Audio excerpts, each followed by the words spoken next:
Մեղուն հիշողություն ունի եւ դաշտի տեղը, ծաղիկների տեղը իմանալը արդեն ինքը իր հիշողության արդյունքում է։ Կարող է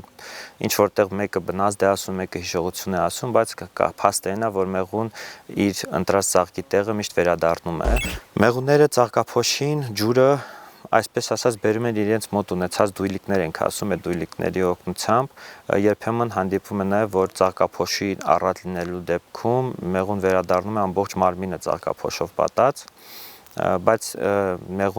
հիմնականում մեղուն բերքը դաշտից բերում է իր թևիկների տակ ունեցած ոտիկների օգնությամբ, այդ դույլիկների օգնությամբ եւ հենց մեղվափեթակ մոտենալուց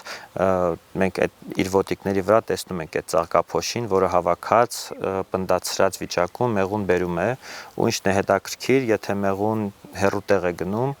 ճանապարհին հետ վերադառնալուց ինքը իր հավաքած ծաղկափոշին ուտելով գալիս հասնում է մինչև մեղվափեթակ, դրա համար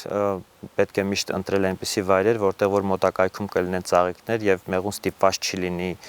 1 կամ 2 կանգառ կատարելով հետ վերադառնալ։